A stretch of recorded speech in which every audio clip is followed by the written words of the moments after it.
We are the St. Lawrence Sword Fighters Guild, a martial arts group that studies a medieval manuscript of Fiore de la Barry.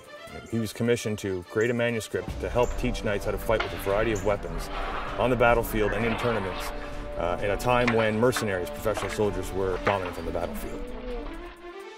Are you ready? Ready. Ready? Yes. No daggers for this fight. If you are disarmed, I will stop the fight and allow you to rearm yourself. You do it for two reasons, and the first one is passion.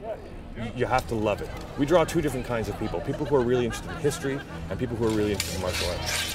The people who are interested in martial arts end up getting an appreciation for history, and the people who are really into the history end up getting an appreciation for martial arts.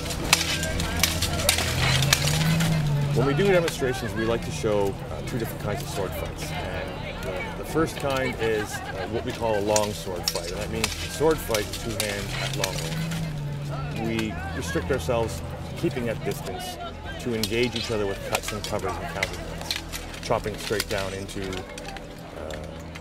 your opponent through his body. Typically speaking, when we do long sword battles, you've got about 10 seconds of exchanges before somebody has been defeated in some decisive sort of way.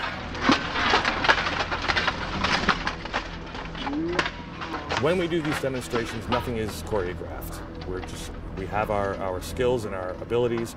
We also have a tremendous amount of trust and faith in the other person that they have their safety and our safety in mind. To have that kind of restraint requires many years of study. I don't think I hit his When someone first gets into it, a lot of it is diligent practice to get the foundations. And then gradually over the years you get more and more practice, and you refine your techniques, and you learn the control and pain tolerance, because frankly, getting hit with a sword hurts, doesn't matter how much you learn. I want this fight to conclude quickly. Get too close to the barriers, I'll push you back. You understand? Yes. Begin! The other kind of demonstration we do is half sword, where you grip the sword in both hands, but instead of having both hands on the handle, you actually are grabbing halfway down the blade. And the reason why they do this is to provide more strength and more accuracy when you're thrusting. It's very, very dangerous, and it's all about trying to manipulate that point on. The other advantage of using it in both hands is that you actually can use the whole sword as a weapon, so you actually can wheel around with the pommel and smash him in the head or in the body to shift him off balance, distract him, or just kind of ring his bell. At that range also, however, you can get tied up very quickly. The sword becomes a liability, and then it's down to the dagger. And now you're using very, very sharp objects, jamming it down like an ice pick into your opponent, trying to find a soft spot. And that's the kind of thing they did on the battlefield and in tournaments when people weren't playing nice.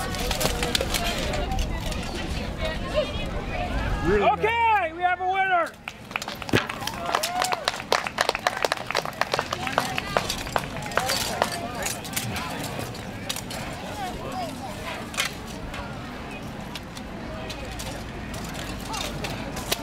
Good.